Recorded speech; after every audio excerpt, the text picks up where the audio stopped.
Greetings, fellow travelers, vagrants, explorers, wildlanders, and welcome to episode 38 of the Retro Wildlands. My name is Nomad, and this is my gaming podcast where I like to share my thoughts and experiences with a video game that I have discovered or rediscovered while roaming the gaming wildlands. Thank you very much for tuning into the show today. Whether this is your first time listening to the podcast or you've been with us for a while now, I'm glad that you found us, and it's good to have you here. Go ahead and get yourself comfortable around the campfire, my friend, because on today's episode, we're going to be running through another top 10 list that I've compiled for your listening pleasure. We all love lists, right? There's just something cathartic about counting down from 10 and talking about the things that we enjoy. Plus, top 10 lists just make some great conversation, and that's what I love best about getting us all around the campfire. So if you're new to the show, first let me extend to you a warm welcome. Dee Dee, our canine expedition leader, will be making the rounds to initiate you into the expedition, which he does by sniffing your leg in the most awkward way possible. Lately, he's been doing this deep inhale sort of thing when he's sniffing the leg, so just let it happen, it's all part of the process. But secondly, I wanted to mention that our top 10 countdown episodes are typically more focused episodes, so I tend to leave out any sort of peek behind the scenes or behind the curtain sort of talk. I'll leave that for the episodes where we focus on one specific game, the main episodes of the podcast as it were. Today though, we are going to get right into it. So for today's top 10 list, I thought it would be fun to shine the spotlight on one of the things in video games that I think we all take a little for granted sometimes. The things that really add to the overall experience by toughening us up, teaching us the game's mechanics, and by giving the hero's journey some meaning. Struggle and adversity are what mold us into the heroes and heroines we set out to become, and nothing quite gets us there like the many enemies we face along the way. Now, I am not talking about your big bads like Bowser, Ganon, Dr. Wily, or Sephiroth. I'm talking about the rank and file enemies that stand in your way. The Koopas, the zombies, the street thugs. These unsung heroes of gaming are a big part of what makes a lot of the games we play so great. I mean, think about it. Without them, there would be no challenge, there would be no growth, and there would be no true reward at the end of it all. And sure, some video games out there don't have any enemies to fight, and that's okay. Those games certainly have a place and still find a way to engage us. But in this episode of the show, we're going to pay homage to the enemies that shaped us into who we are today as I count down my top 10 favorite video game enemies. Now, before we get into it, allow me to set the stage with my usual disclaimer when it comes to lists. First, this is my top 10 list, so it contains my personal feelings and opinions on all the baddies that we're going to be talking about today. I can guarantee that your top 10 list will be different than mine, but that is super cool. I am genuinely curious what your favorite enemies are, so if you think about it, reach out to me over on our social media pages and let me know. Now, as far as how I ranked my favorites, I am using the following criteria. First, I only included baddies from games that I have played and experienced firsthand. I wanted to speak to my experiences, so if there's an enemy that you felt should be on the list and is not, that is probably why they are not on the list. I just have not played that game that they are in. Second, I took overall coolness or genuine outward appeal into account. Some baddies are just awesome looking to me, and I couldn't help but consider that when I was making my list. Third, how they helped enhance the gameplay experience. Looking cool is one thing, but the more they impacted the gameplay experience for me, the higher they are on my list. And lastly, nostalgia helped round out my list. If a specific baddie was able to connect to a memory of mine, that helped place it on the list as well. Now, I'm sure I should have considered things like overall staying power or impact on the gaming industry as a whole, and I kinda sorta do that in some subtle ways. I just didn't really want to go that deep into the list, if I'm being completely honest. I just wanted to have a little fun and share some stories, and that is exactly what we are going to do today. And as usual, before I forget to mention, I did put a call out for comments to our community over on our Facebook, Instagram, and Twitter pages before recording the episode, so comments I received will be sprinkled in as we go. Now, a quick aside, if that is something that sounds like fun to you and you want to get more involved in future episodes, join us on our social media pages and keep a lookout for when I make those posts calling out for comments. Okay, I think we covered all the bases, so let's cut the chatter and get right into this thing. It is time to count down my top 10 favorite video game enemies. Number 10.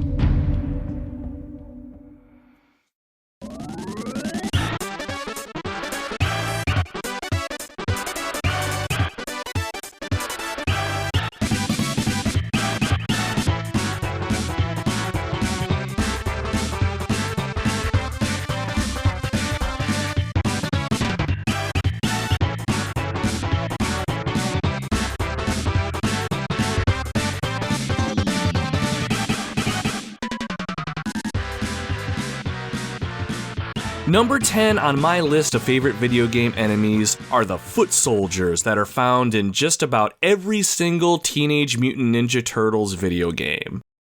While I've dabbled in a decent amount of Ninja Turtle games over my many years on this planet, the foot soldiers specifically in Turtles in Time and Shredder's Revenge stick out above all others if I had to narrow it down. So the foot soldiers, or the foot ninjas, as I've heard them called as well, are the rank-and-file members of the Foot Clan, which are led by the evil Chrome Dome himself, Shredder. In some adaptations of the Ninja Turtles, foot soldiers are generally human, but they can also be robots. I know for the 1980s cartoon, and I assume for the games, the foot soldiers tended to be robots as to tone down the potential violence for any potential youngins that would be watching or playing those games. I'm sure the showrunners and game designers didn't want to have little kids eviscerating human enemies with Leonardo's swords or Raphael's sais, though that would be kinda cool now that I think about it. But anyway, I used to really be into the Ninja Turtles, and I used to watch the cartoons growing up. As far as the video games go, foot soldiers make the perfect rank-and-file enemy to stand in your way. Generally speaking, in games like Turtles in Time and Shredder's Revenge, foot soldiers had many different types, and each type would bring something new to the table. Your classic purple ones were the usual cannon fodder that fought with their hands and weren't all that intelligent, but there would be many other types of foot soldiers as well. Thinking about Turtles in Time specifically, there were the blue ones that carried weapons into battle like katanas and battle axes. There were the red ones that would chuck throwing stars at you, orange ones that would toss daggers while they were in the air. There were the white ones with nunchucks, and the yellow ones that threw this boomerang-style spiky ball thing at you, and who can forget the other red variant that would block all of your incoming attacks? Oh, those assholes were the worst. It all sounds pretty basic when I say all that out loud like this, but right here is what makes the foot soldiers such an amazing enemy. They generally aren't just color swaps. They all bring something new and different to each combat scenario that you find yourself in, and make you think on the fly as a player as to what tactics you need to deploy in order to defeat them. On my best days, I would be pummeling on a foot soldier while looking around the rest of the screen. When I saw the orange ones come in from the top of the screen and jump up, I knew that I had a barrage of daggers incoming. I had to either finish the one foot soldier that I was working on, or quickly find some way to evade the attack and put myself in a position to counterattack. And again, sounds basic, but this is what makes these sorts of games fun, especially when I was a young kid. It was certainly one thing to play as a ninja, but I had to start thinking like one, and always be aware of what's happening around me. The foot soldiers did an amazing job of immersing me into the gameplay experience and offering just the right amount of challenge to make me feel like I earned my victory once I finally beat the game. Number 9.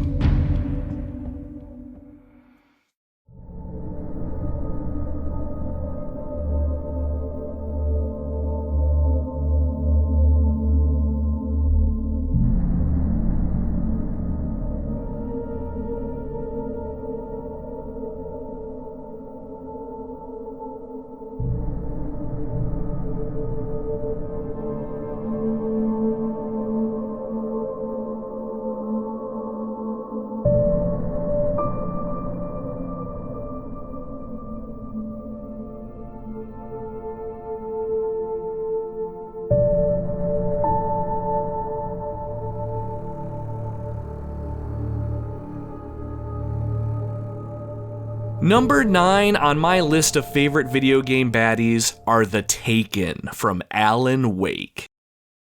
This game took me by complete surprise when it released back in 2010. Developed by Remedy, which was the development studio behind Max Payne and Max Payne 2, Alan Wake is a third-person action-adventure game that has you playing as the title character. Alan Wake is a best-selling author who heads out to the remote town of Bright Falls on vacation with his wife. Soon after settling in, Wake's wife goes missing, and it's up to us to guide Wake through Bright Falls looking for her. Things get pretty strange, though, as dark forces are at work at Bright Falls. What's even stranger is that Wake comes across pages from a manuscript he can't remember writing, and finds that the words he's written on these pages are coming to life before his very eyes. Now, I don't want to get too much into the story here, but the dark presence that engulfs the town of Bright Falls is what makes this game so interesting, and it's the swarm of standard enemies that it creates that really make this experience so iconic. The regular enemies that you'll face in Alan Wake are called the Taken. The Taken are people that have been fully possessed by the dark presence, and are nothing more than puppets bending to the will of the darkness. Alan himself talks about the Taken in-game, and he sums them up pretty well, I think. Some of the Taken retained echoes of their former selves, but these were just the nerve twitches of a dead thing. Nothing remained but a shell covered and filled with darkness. The Taken are engulfed in a dark shroud, and you can barely make out any defining features. They're almost like shadows that have come to life. Most of the time, the Taken will attack you with melee weapons like knives, axes, and other sharp implements of destruction.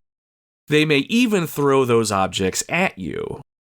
Some of them can move around the playfield pretty quick, and while they aren't especially intelligent, they can surround you and take you out pretty quick if you aren't paying attention. But what makes the Taken so awesome to me are the way that you have to fight them. It's almost a little cliche, but to fight the darkness in this game, you have to battle it with light. When the Taken first attack you, they'll be shrouded in literal darkness. Using a flashlight that you carry on you, or using other forms of light that you come across, you have to burn away the darkness before the Taken will become vulnerable to the point that you can kill them. Aiming your flashlight at them, you have to destroy their dark armor, and once you do that, the armor will crack and the darkness will vanish. Now that doesn't stop the Taken though, they're still going to be coming after you. But once the darkness has been melted away, you can dispatch them pretty easily with gunfire. It's a very interesting mechanic that adds an engaging element to the combat scenarios, but also makes the Taken more than just your run-of-the-mill baddies. You have to balance movement and evasion with chipping away at the Taken's armor, and once you melt it away, you still have to take them down with a good old-fashioned bullet or two. It makes combat encounters very fun, especially when you get comfortable and you find yourself ducking and weaving around enemy attacks while strategically peeling away the darkness protecting them. And while you're fighting them, sometimes the Taken will spout garbled and distorted words or phrases at you, which I assume came from their past lives. It can be very unnerving when they're moving towards you and you hear something like, "Please don't feed the animals. Pets must be leashed at all times. Never leave your pet unattended." Oh yeah, it doesn't get any creepier than that. Now, while the Taken are certainly creepy as all hell, let's change things up and talk about an enemy that's anything but. Curtis over on our Facebook group wrote into the show with one of his favorite video game enemies and said, "Of course, one of the absolute, most iconic and memorable enemies out there, which is also a favorite, is Dragon Warrior's slime. The cute little blue or green drops are everywhere in those games. They may be weak until you get to the Metal and King versions, but they're always there to kill you with the cutest and happiest of smiles on their faces." While I'm ashamed to admit that I've not put much time into the Dragon Warrior series myself, I'd venture to think most people can probably picture these little bundles of joy in their minds. Their big eyes, dorky smile, and onion-like shape are pretty iconic. They're pretty entry-level enemies for the most part from what I remember, but they've been in every single Dragon Warrior game, if I'm not mistaken. They are the perfect baddie to get players rolling in the game, and they make for an awesome launch pad for player development. Plus, they are just so damn cute, and you can't deny that. Very nice call out with this one, Curtis, and thank you for writing in. Number 8.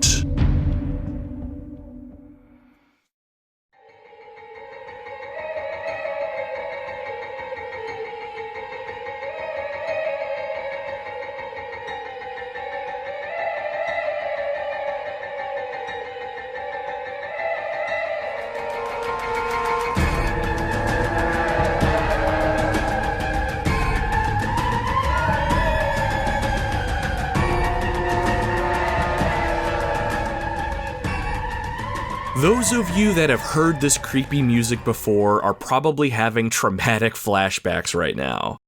Number 8 on my list of top 10 video game enemies is the Witch from Left 4 Dead. Now I know you can't really classify the Witch as a regular enemy, but I personally don't think of her as a boss either, so while your arguments are probably valid as to why she probably shouldn't be on this list, she's on it because it's my list and I want to talk about her. So what's the Witch and why is she so awesome? Well, let me tell you, my friends. If by some fluke you've never heard of Left 4 Dead before, it's a first-person shooter that was originally released back in 2008. You play as one of 4 survivors, and your goal is to simply make it to the end of each level alive, all while killing or avoiding hordes upon hordes of zombies in the process. Anyone who's played the game before can tell you how fun it is, especially when you're playing with a group of friends. But what makes Left 4 Dead so unique is its inclusion of some special enemies that can completely change things up if they're present on the battlefield. Some special infected include the Hunter, which can pounce on players and rip them to shreds pretty quickly if a pal doesn't come to the rescue, the Smoker, which can ensnare players with its long tongue and keep them immobile while regular infected swarm them, and then there's the Tank, which is a massive infected monster with incredible strength that can toss players around like ragdolls and take a ton of damage before going down. Each of the special infected all change up the gameplay a bit with their inclusion. You need to take their specific abilities into account so you can tailor your attack strategy accordingly. And if you find yourself playing with human companions, communication will be very important to overcome them, especially if one of you gets snared by a special infected. But of all the special infected that you'll come across, there is none more terrifying than the Witch.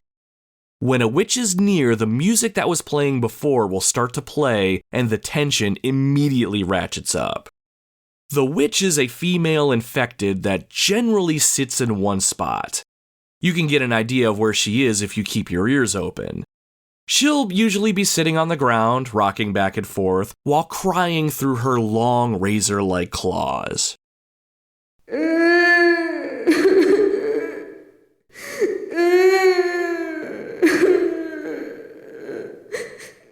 Ugh, that is creepy. When the Witch is around, you have to be especially careful.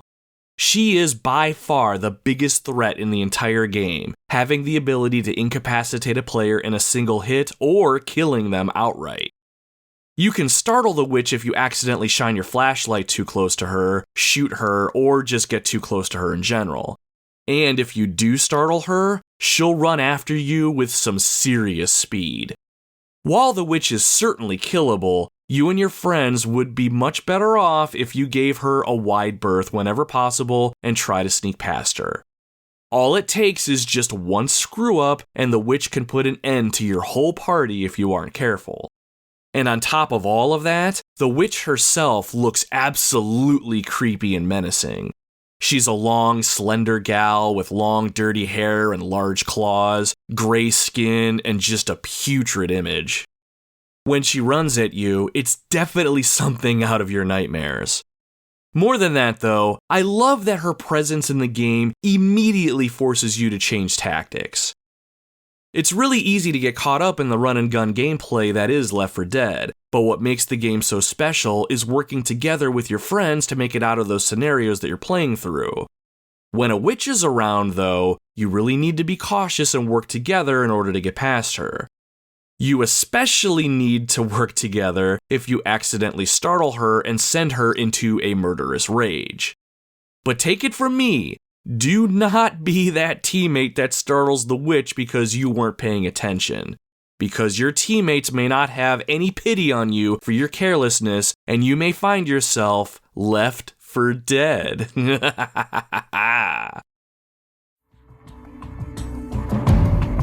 Number 7.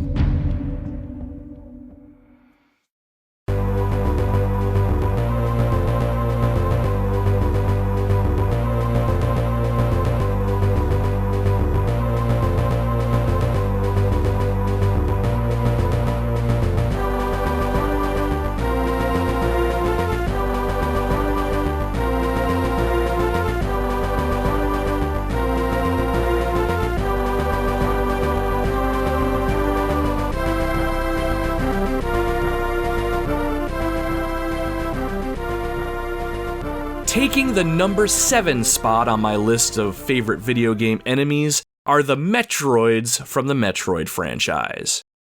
Those of you that have been following the podcast for a while now might know that I don't really have very many Metroid games under my belt, but of the games that I have played, the Metroids themselves have made quite an impression on me in the short time that I've spent with them, enough to make number 7 on my list. Right off the bat, you can sort of understand how prominent Metroids themselves are, seeing as how the games themselves are named after them, but it is much more than that for me. For those of you who don't know, Metroids are an alien species that tend to hover around and attack their prey by attaching themselves to it and draining their life force away, which the Metroids use as nourishment. While the Metroid can take many forms, especially in newer iterations of the series, it's most visually known for its jellyfish-like appearance. Looking through its clear outside, you can see red nuclei-looking blobs which give way to claw-like appendages at the bottom side of the creature. Typically what happens is in the game, the Metroid will descend upon the player and attach themselves. You have to think quickly here as the Metroid will start draining your health at a pretty fast rate. Mashing the buttons on your controller won't get them off of you though. Usually you'll need to crouch down and enter into a morph ball, and then drop a few bombs which will then repel the Metroid. But that won't kill it, and they'll usually start to swoop right back towards you pretty quick if you aren't paying attention. In order to defeat them, you need to utilize their main weakness, which happens to be extreme cold. Using her ice beam, Samus can freeze the Metroids and then finish them off with a few missile blasts. The first Metroid game I played was Zero Mission on the Game Boy Advance. Near the back half of the game, you enter an area called Turan, that one place. You're met with an introduction to the Metroid threat when you're forced to watch 4 of them suck the life out of a space pirate. The scene established the threat that the Metroids posed very quickly and immediately had me on edge. Once we take control of Samus and make our way through the area, we find the dead bodies of several space pirates on the ground, with all of their life energy drained away. It was actually a little unnerving for me the first time I went through this section.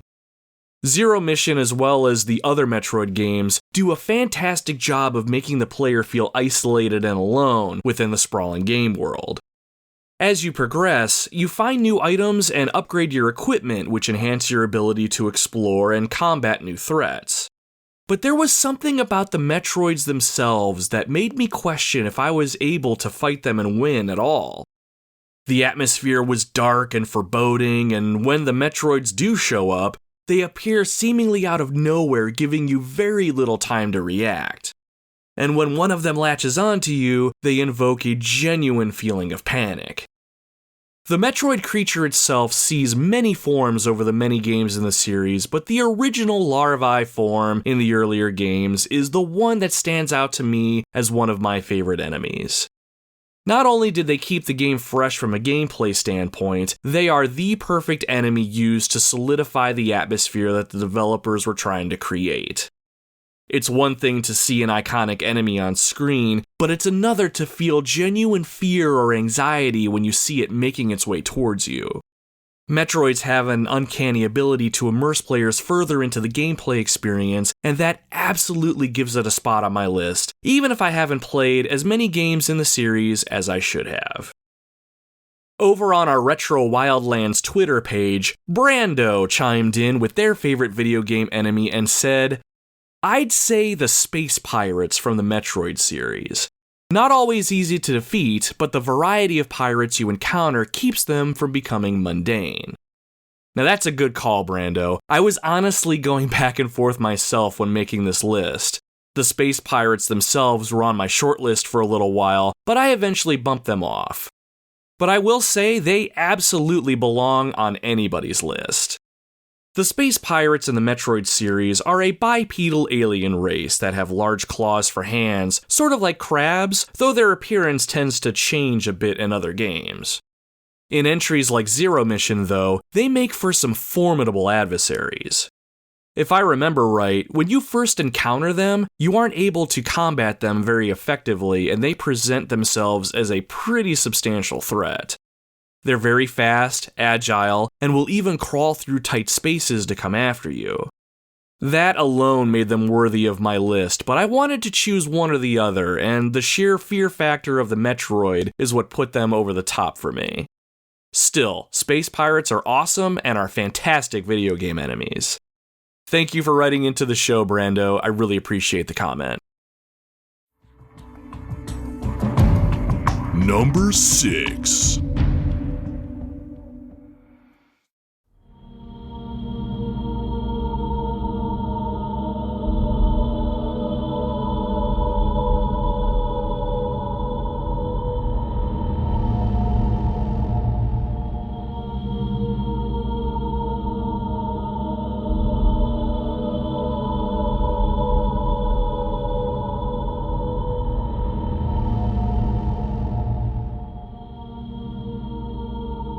Number 6 on my list of favorite video game enemies goes to the Crimson Heads in the Resident Evil remake. I hope by just mentioning the Crimson Heads, somebody out there just shivered. These enemies were the stuff of nightmares and made an already amazing game even more iconic. And it's not just the enemy itself that stands out amongst the pack. It's how its inclusion into the game completely changed the entire experience for the player the moment you learn of their existence. So for the uninitiated, the original Resident Evil that came out on the PlayStation was remade in 2002 exclusively for the Nintendo GameCube. It's actually this game that prompted me to purchase my first GameCube back in the day. I think most of us probably know the story of the OG Resident Evil at this point. You're held up in a mansion buried deep in the mountains, and there's zombies and other nasty creatures loose that mean to rip your throat out and show you what your insides look like. But the Resident Evil remake vastly expanded on this premise with a masterclass in visual presentation and sound design. But the remake wasn't just the same experience with a new coat of paint. The game was completely reworked from the ground up. The fixed camera angles and overall spirit of the game were left intact, but Remake brought so much new to the table that this game was a sheer delight for all lovers of the series, both new and old. But of all the new additions, it was the Crimson Heads that changed everything. So normally when you put a zombie down in the original Resident Evil, they stay down. They don't come back, and you can roam around the area that you were in with relative safety. If you ration your ammo well enough, you could effectively clear away most enemies from areas in the game, like the mansion, the courtyard, the guardhouse, whatever, and it makes you feel like you're actually taking it back from the monsters. As you slowly conquer these areas, you start to feel pretty damn good in the process. But in the Resident Evil remake, all of that goes right out the window.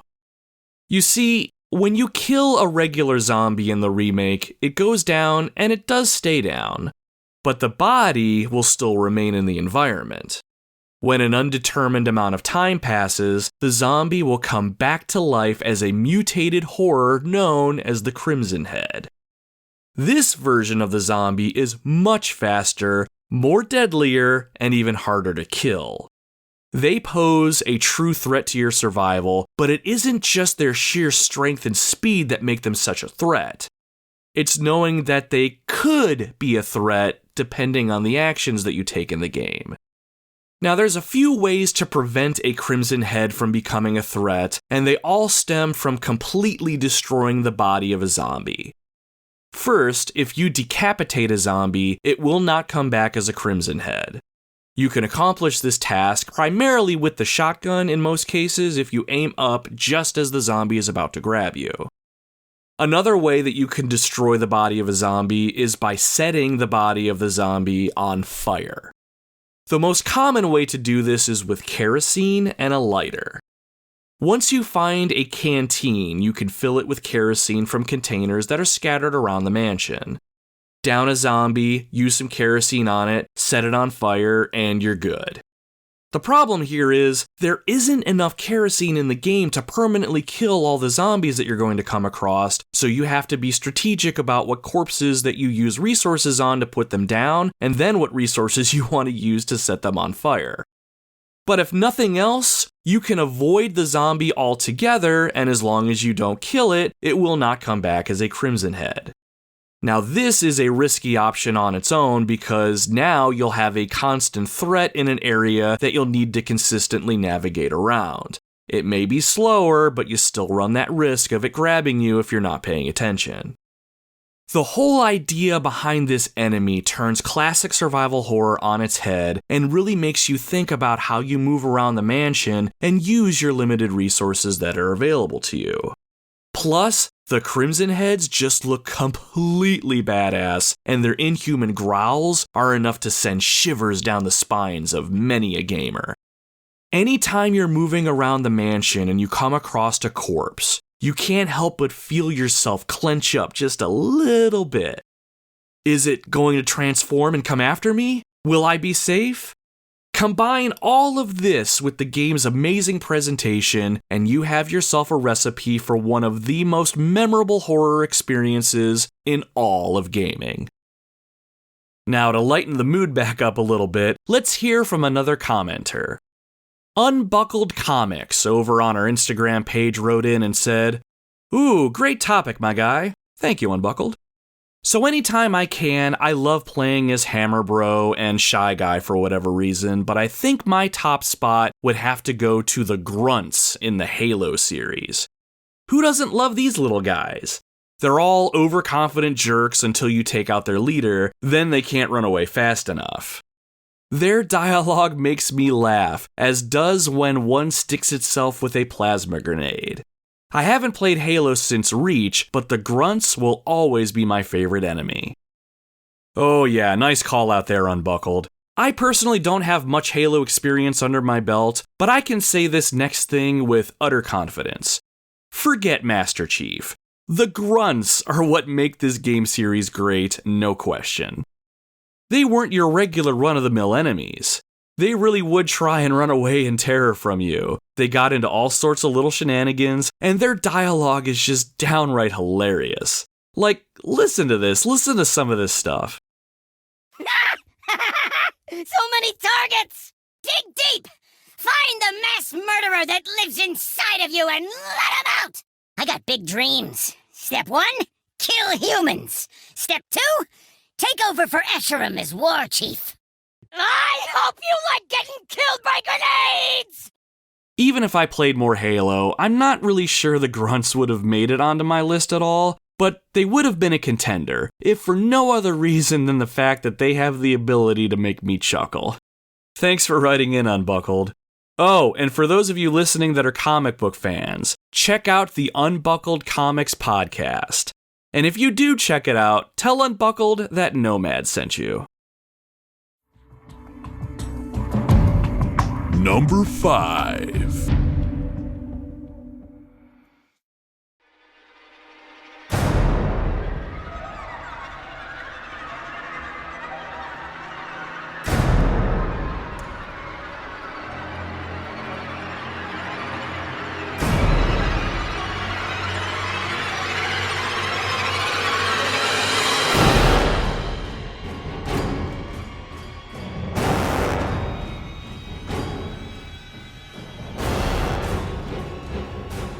For my number 5 pick, I went with the necromorphs from the Dead Space series. Oh, the necromorphs. Those listening that have played any game in the Dead Space series have a pretty good idea why the necromorphs are on my list of favorite enemies. Set primarily in space, but also on some distant planets, the Dead Space series has you playing as Isaac Clarke, an engineer that finds himself in some extraordinary situations. In the first game specifically, Isaac is part of a crew that comes across a spaceship known as the USG Ishimura, which appears to have gone dark. Isaac and a small crew make their way onto the Ishimura and immediately discover the reason why the ship went silent. All throughout the ship there are hideous creatures known as necromorphs, and these creatures are not to be fucked with. Most necromorphs used to be human, so they keep their humanoid characteristics. However, they've mutated into mere shadows of their former selves. Their bodies are torn open, their faces are elongated, and they often come with long, spiked or sharpened appendages that they'll use to slash or impale their victims. Necromorphs are highly aggressive and can move surprisingly fast, and this is evident in the very opening moments of the first game. These are not your regular zombified enemies that shamble around moaning and groaning as they go. The necromorphs quickly establish their place on the food chain, and it is several tiers above you. Now, what makes the necromorphs such an awesome enemy isn't just their outward appearance and overall design. While the necromorphs look very badass, especially if grotesque, infected, mutated alien zombie-looking creatures are your thing, it's how you combat them that really make them something special. Dead Space is a third-person, over-the-shoulder style game, and you as the player can grab weapons like plasma cutters and other tools and use them like firearms. If conventional video game wisdom has taught us anything, it's that shooting the head is the way to go.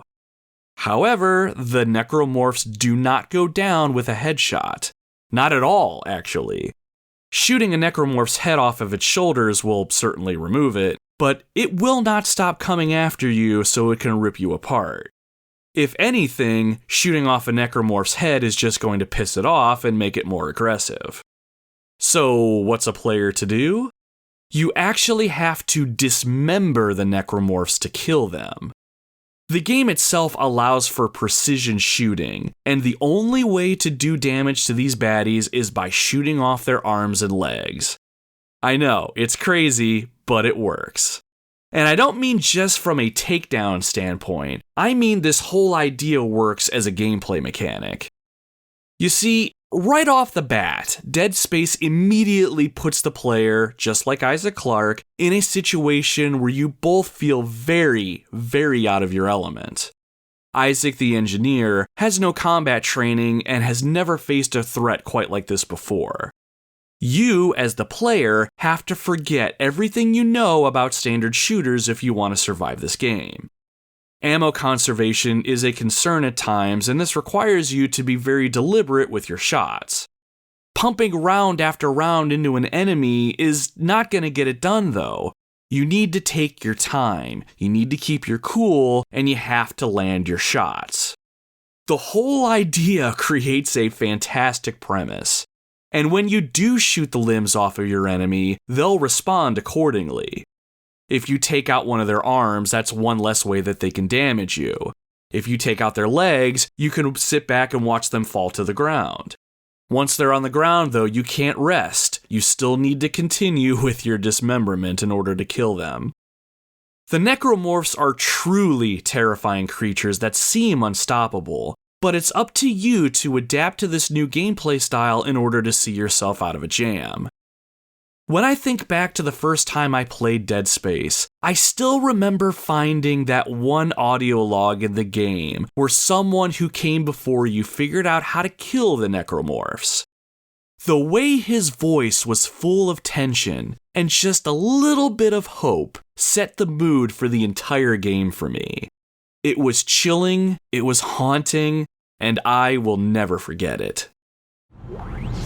This is Benson, Tram Engineering. We think we figured it out. Smith killed one. Listen, forget about shooting him in the body. You gotta cut off the limbs. Grab a cutter, anything like that. Cut him apart! Number 4.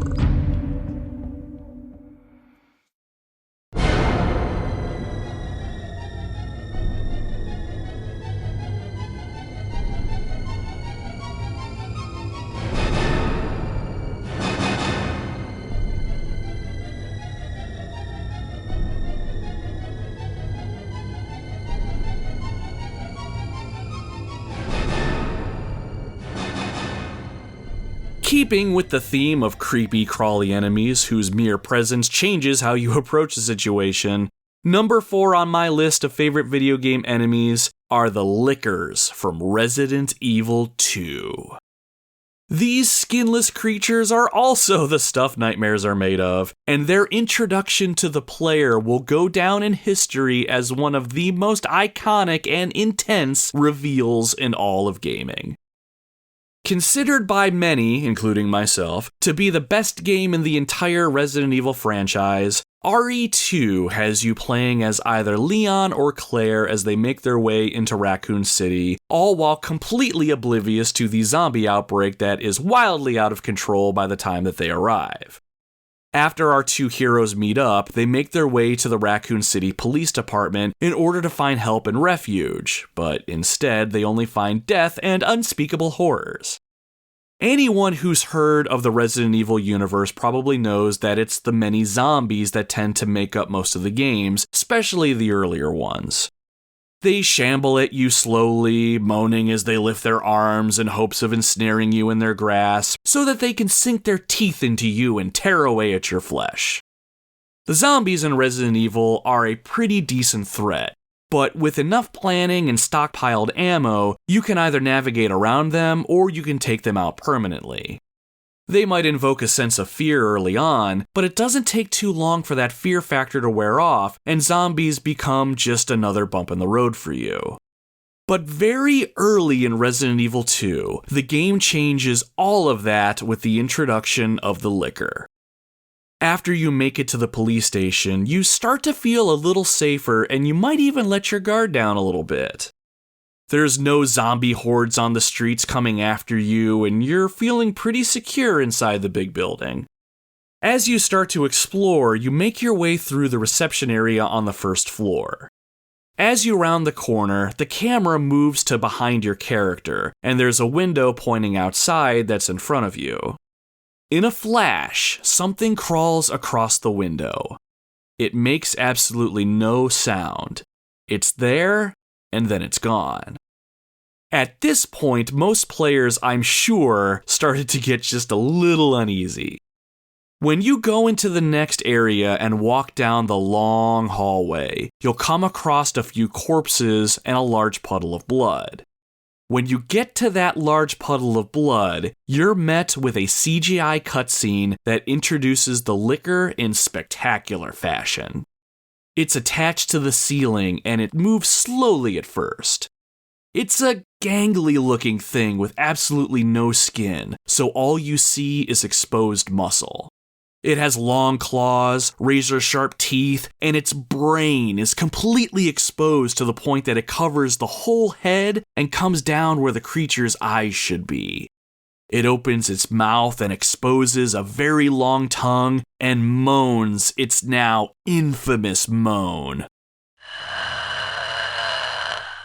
Then all of a sudden, it drops down from the ceiling and the CGI cutscene ends and the player retakes control. I'm sure different players probably reacted differently when this happened to them for the first time. I remember making it a point to run past the creature into the next room. I wanted no part of whatever the fuck that thing was. But when I think back to the entire encounter and how it made me feel when I played through the game, what really stuck with me though was not just the idea that the game was introducing a really cool new enemy for me to fight, it was the fact that it was introduced so early.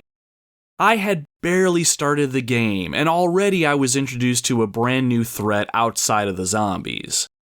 Knowing that these creatures were out there somewhere made exploring the police station and other areas of the game that much more intense. What makes the liquor stand out even more as a badass enemy was the fact that they could not see the player. Since they don't have any eyes, they operate purely off of sound. You don't know this though when you have your first initial encounter with them, but you do learn this later when you play through the game, and this revelation adds yet another layer to how players interact and deal with this creature. When you enter a room, it's not always obvious a licker might be there. They like to hang on walls or hang out in corners. But if you keep your ears open, you might be able to hear them skulking around or moaning to themselves. What I love about the licker is that as soon as you discover one of them is in the room with you, your approach to the situation immediately changes. You tend to just stop moving and you think, all while panicking a little. It's in that moment right there that you have to decide if you want to take this creature on or if you think you can sneak past it. If you do try and sneak past it, the tension in those moments are very thick as you're hoping and praying the creature doesn't hear you walking by. But on the other hand, if you decide to engage it in combat, those moments can be just as tense as well, because these creatures will not go down very easy, and if they get a good hit on you, you can kiss your ass goodbye. It's these reasons right here that I love the licker, and even after beating Resident Evil 2 multiple times, they still give me a bit of anxiety anytime I know that they're near. Now, the licker itself has gone on to become sort of a series staple at this point, and it's depicted in several different forms across several different games now. But my heart will always belong to the original lickers in Resident Evil 2. Now, before we moved on to number 3 on my list, I wanted to toss out a few more listener comments.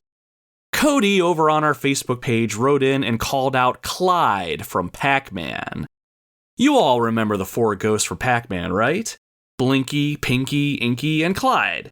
Clyde is the orange ghost, and if I recall correctly, he's more of the oddball of the group. While the other 3 ghosts are off trying to chase down Pac-Man in their own ways, Clyde tends to kinda do his own thing, especially when he gets too close to Pac-Man. Whenever I played Pac-Man with my mom back in the day while we were waiting for our food at the local pizza place near us, I remember singling out Clyde as the outsider of the group. Once he got close to Pac-Man, I noticed that he tended to divert away from him, and he would head back towards the left bottom side of the screen before turning back and giving Pac-Man chase again. It was really interesting, kinda like, I want to chase you, but I kinda don't want to chase you. The ghosts themselves are very iconic enemies in their own right, and without them, Pac-Man would not be as fun and amazing as it is. Great call out here, Cody, and thank you for interacting with the show. Brandon from the Game Junction chimed in as well over on our Facebook page and called out Splash Woman from Mega Man 9. While I wouldn't have considered her as part of this list since we're focusing more on the rank and file enemies in games, Splash Woman is pretty awesome and certainly deserves some love.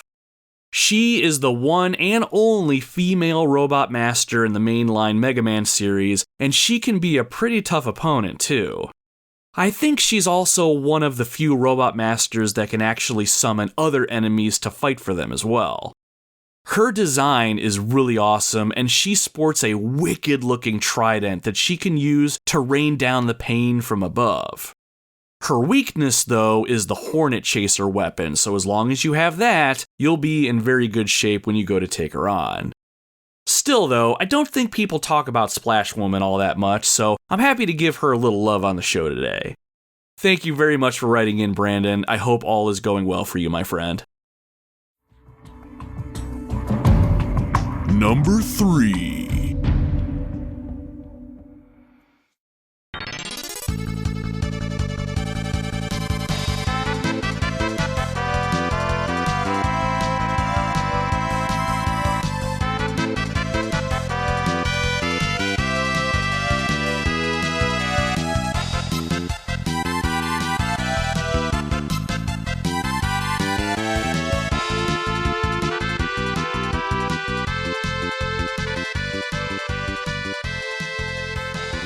The video game enemy that I consider to be my third favorite comes from one of the many Final Fantasy games.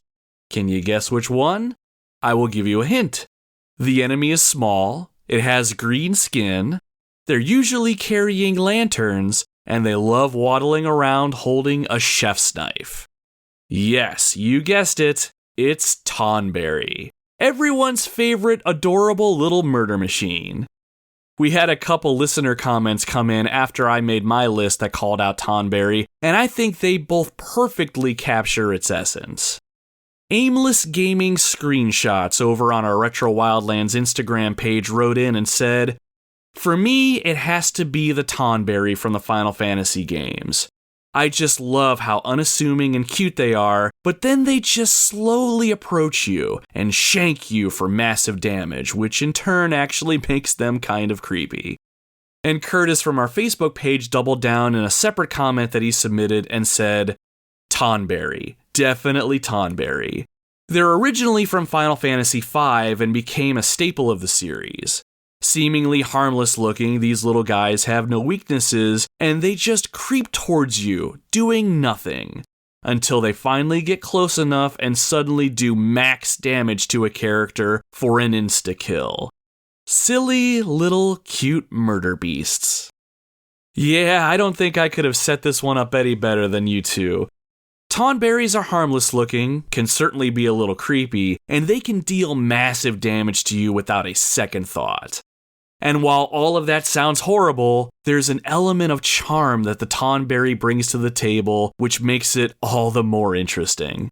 Thank you both for writing into the show. I appreciate the comments.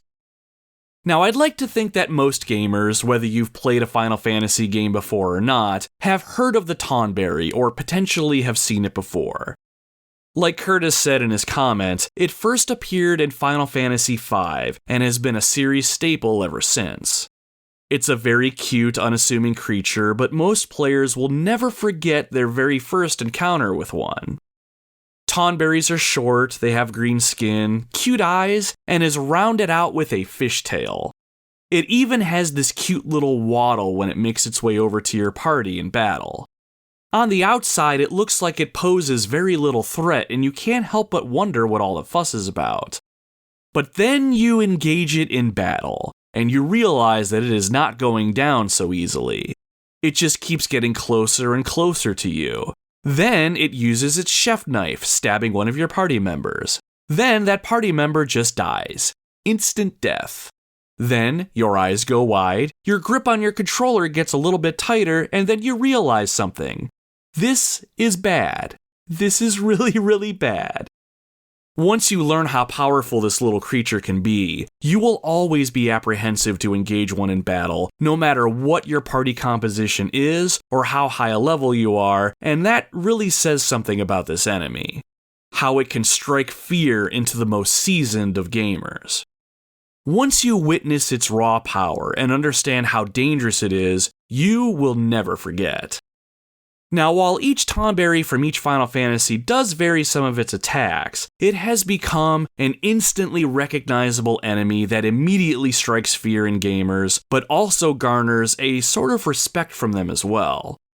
The Tonberry forces you to take a step back and really consider how you approach it in battle. Another attack that some Tonberries have is called Karma, or otherwise known as Everyone's Grudge. This ranged attack will do damage proportionate to the amount of enemies that character has defeated in the course of the game up to that point. Usually Karma is a counter-attack and a way for Tonberry to attack your party without being close to it.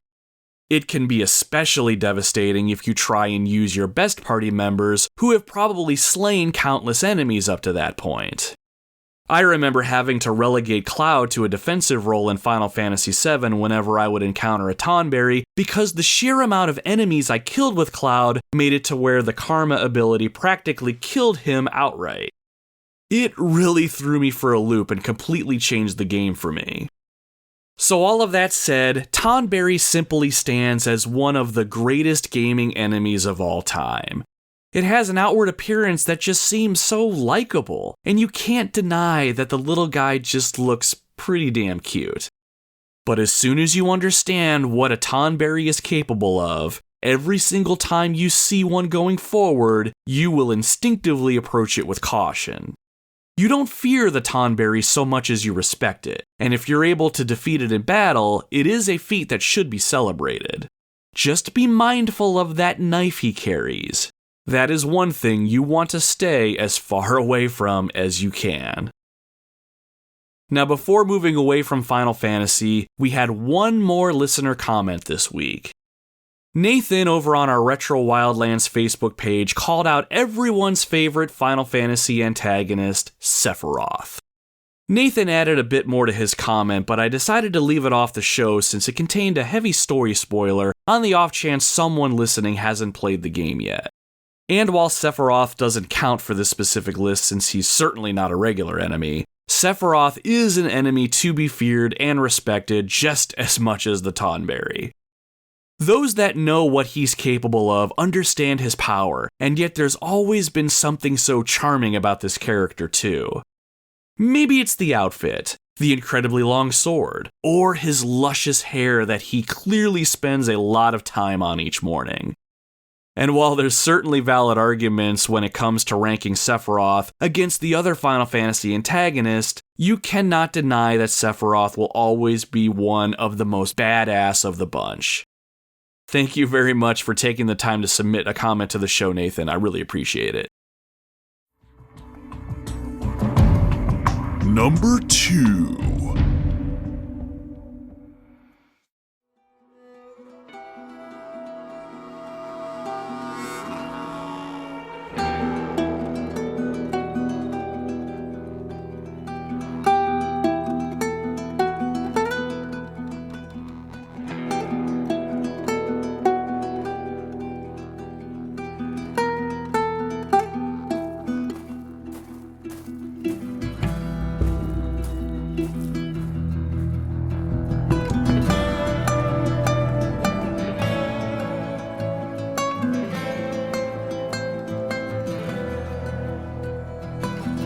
If I ever decided to rank my favorite video games of all time, The Last of Us would easily make my top 5 list, maybe even my top 3. And of all the things that this game does well, the enemies in this game are masterfully done. Specifically, the clickers. Ah, yes, the clickers.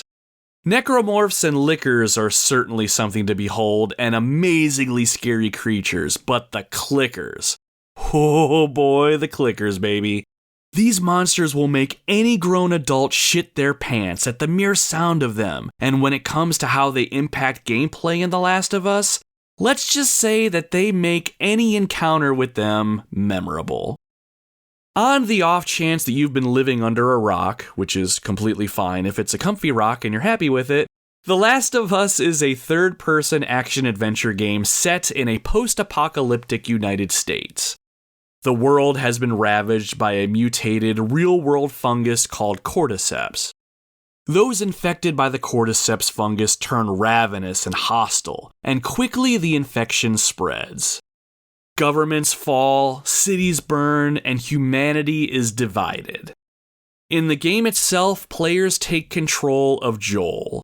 Joel is a man who lost his daughter during the initial outbreak, who now makes his living as a smuggler operating out of a quarantine zone in Boston. Early in the game, Joel is tasked with escorting a young girl named Ellie out of the quarantine zone to a rebel militia group. What seems like a simple drop-and-go job turns into something much more, and the journey that Joel and Ellie embark on is one of the most beautiful, heartfelt, tense, scary, and memorable stories that I have personally experienced. Now, we all know that any character's journey is defined by the challenges that are laid before them on their way to their destination. For Joel and Ellie, while they need to be mindful of other humans who don't have their best interests in mind, they'll need to be cautious of the infected. Cordyceps infection in humans will continually spread as time goes on. The longer someone is infected, the more the fungus grows on them, and it changes them too. Regular infected are fast and somewhat agile. They'll stop at nothing to tear into their victims and spread the infection. But while the regular infected are pretty fast and nimble, it's still a human body that's coming at you, and they're still pretty easy to put down with a few well-timed punches or a well-placed bullet. The clickers, on the other hand, are a completely different story. After a human host has been infected for a year or more, the fungus will have spread throughout their body considerably. Their skin is covered all over in fungal growth, but most notably on their head. The fungal growth is so advanced that it actually pushes their eyes out of their sockets, effectively rendering the host blind. The growth on their heads is so thick that it almost acts as protection for the brain, leaving only a set of jagged teeth behind where their mouth used to be. Because the clickers are blind, these creatures develop a sort of echolocation to locate their prey. They do this by emitting a series of clicks and crackling noises, hence why they're called clickers. When playing The Last of Us, you often find yourself taking your time through areas and exploring. The threat of the infected is constant, but generally you're able to go toe-to-toe with the lesser infected most of the time. You might even be able to sneak up on some of them that are unaware, and you can take them out silently. But everything changes the moment a clicker is somewhere near you.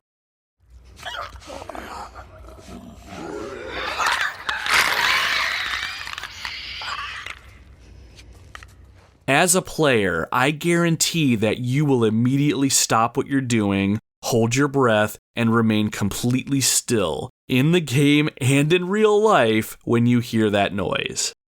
But what makes a clicker so dangerous, you might be wondering? It's very simple.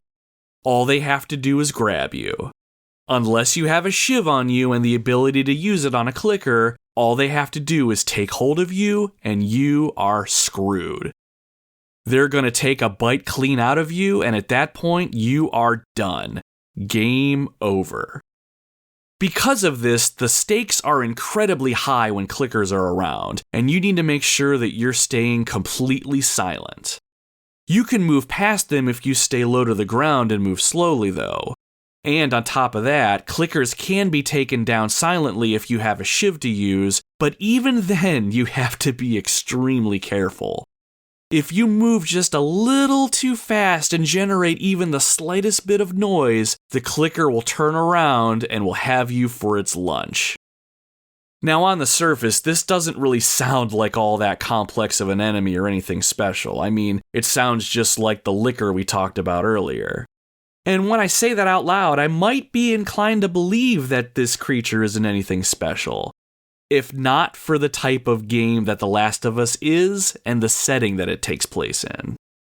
What this game does exceptionally well is world building, and because of that, the enemies that you face in this world really feel like an extension of the experience rather than just a mere obstacle to overcome. More than that, though, there's genuine tension and risk that is built into the narrative that makes getting spotted by one of these creatures more than just a mild inconvenience. Sure, if you die, you can just start over from a checkpoint, but that's not what I'm getting at. There has never been a video game enemy that puts me through the emotional ringer quite like the clickers. As soon as you hear them,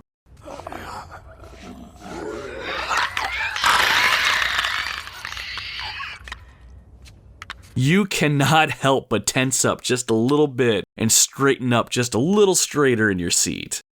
You'll need to use every resource that you have at your disposal to see yourself past this threat. But if you get spotted, you need to keep calm and have some steady aim, or else your journey will come to an abrupt end.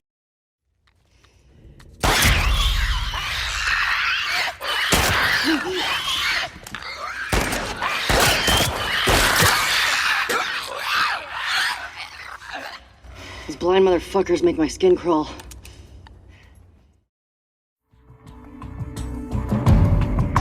Number 1.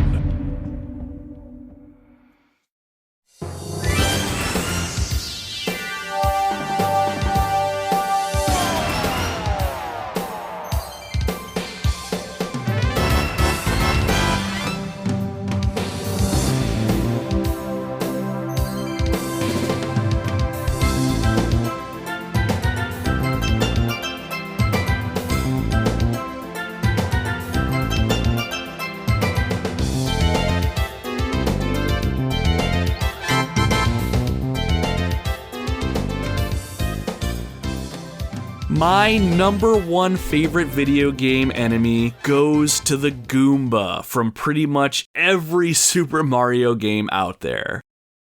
When I was making this list, the Goomba was my number one pick almost immediately, and while there are a ton of awesome enemies out there in the gaming world, I feel like it would be a complete disservice to all who hold gaming dear if the Goomba did not have this top spot. I mean, think about it.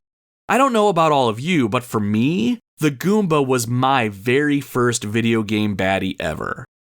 Now, I have to assume that most of us listening have played the original Super Mario on the Nintendo. So that said, think back to the very first level, World 1-1. What is the first thing that we see waddling towards us? A Goomba, that's what we see. I can almost remember the very first time I played Super Mario as a kid. I had no idea what was going on. I just assumed I needed to keep moving to the right, and that was that. The concept of an enemy meant nothing to me in that moment. This little brown mushroom thing did not seem like a threat at the time. I mean, he did have a scowl on his face, but whatever, I was young, I didn't know any better. I walked over to the little brown mushroom creature, and when I touched it, holy shit, I died. But in that moment, as a 5 or 6 year old or however old I was, I learned the most important lesson of my life. A lesson that has guided me for many years since. The world is a dangerous place, and unless you can think on your feet and find ways to overcome obstacles, you are not going to make it. Going back to the game, if you're walking in World 1-1 and you don't find a way to avoid or take out the Goomba, you will never get anywhere. And if that isn't a life lesson, I don't know what is. But seriously, while the Goomba was more than likely the very first video game enemy for a lot of us out there, I argue there are very few enemies that are more iconic and recognizable. Sure, you can take them out pretty easily. All it takes is a single stomp, one fireball, or a Koopa shell to the face to see them defeated, but you still do need to keep your guard up around them. Over time, though, and throughout multiple Super Mario titles, the Goombas don't change all that much, but they do evolve a bit and start to come with a few different tricks up their non-sleeves. You know, because of the whole no-arm thing. Anyway, I remember getting a hold of Super Mario 3 and seeing the Goombas again. While they remained standard issue, I was surprised and somewhat horrified to see them jumping around while wearing these big green Goomba shoes. There was something about that moment specifically, and from then on, I found myself liking the Goomba and almost feeling bad anytime I had to murder one of them. But beyond that one variant, across many more titles, we'll see a ton of Goomba variants. There was the Para-Goomba that could float around using a pair of wings, the Ghost Goomba and Aqua Goombas from Super Mario Land 2, Prickly Goombas from Super Mario Bros. Wii, Jacko Goombas from Super Mario Galaxy 2, the Bone Goomba from New Super Mario Bros. 2, oh, the Cat Goomba from Bowser's Fury, and really the list just keeps going on and on. As the Mario franchise kept evolving over the years, the Goomba evolved with it. It created new challenges for the player and helped keep the franchise fresh and exciting. Goomba is practically a household name at this point, and I argue Mario and Luigi wouldn't be what they are today without the Goomba always being there to be stomped on and kicked around. And besides all of that, whenever I play Mario Party on my Nintendo Switch, I always pick the Goomba because he is just the most badass out of all the characters.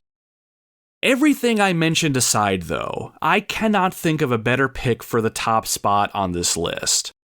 Whenever we look at our heroes or those that we look up to, especially in media like books, movies, and video games, our heroes usually get to their hero status by going on the hero's journey. After the hero accepts the call to adventure and passes through the threshold, they are met with tests, trials, and enemies that will try and halt their progress. While every good hero has a villain that balances out their weaknesses and helps them grow, I argue it's more the enemies that you face before that final boss encounter that really help our heroes grow. Through repeated trials and confrontations, the standard enemies that we face help us learn the skills that we need to succeed and build our confidence while playing through our games. If the Goomba in World 1-1 didn't teach us how to jump past them or on top of them, there's no way we would be able to face the final challenge at the end of it all. That is why the Goomba is so iconic and why I think we as players have such reverence for it. It was helping us along our gaming journeys all of this time so we would have the skills and strength needed to face tougher challenges. And that's why when we see the Goomba now, we view it with a sense of respect, and we even care about those little bastards a little bit. So when you're playing your next video game, and you're taking down that zombie, cutting up that grub with a lancer, or slaying that dragon in Skyrim, just remember that it was the Goomba that helped get you to the badass gamer that you are today.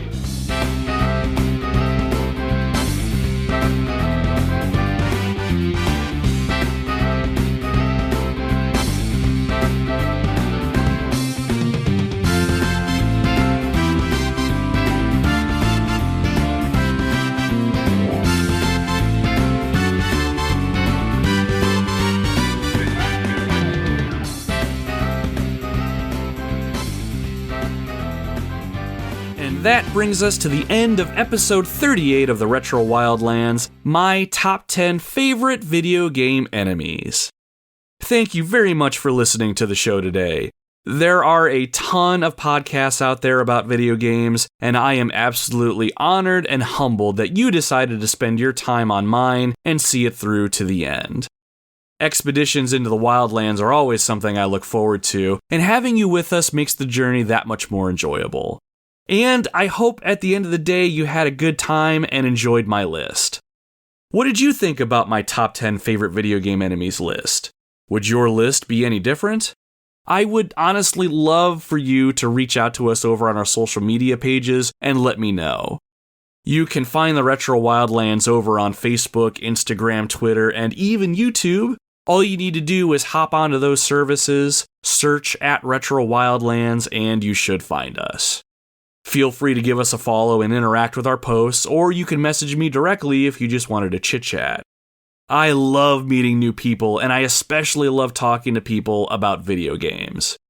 And even if you just want to be a lurker on our pages and hang out in the back, there's a spot for you there as well, so head on over to our socials and join up.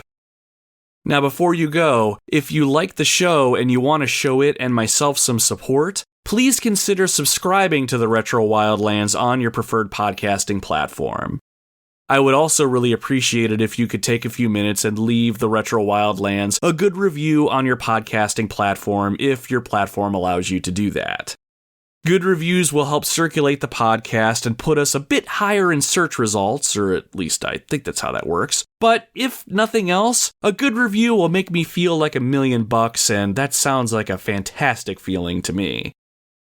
So, what's coming up on our next episode? There is a very good chance that I'm going to be talking about UN Squadron from the Super Nintendo. It's a shoot-'em-up style game that I am pretty sure flew under the radar for most people, sort of like how Gunsmoke slipped by me when I was a kid, and I am very eager to talk about this one. I finished this game about a month ago now, and I think I want to talk about it before some of the finer details slip my mind. There are a few other games that I'm playing through as we speak, so it's possible that we'll talk about something else too. Just depends on what my heart longs for and what I feel like writing a script on. I do also have some listener recommendations I'm going to start working on here soon, so if you have a game you think I'd enjoy and would like to hear me talk about on the show, shoot me a message over on social media.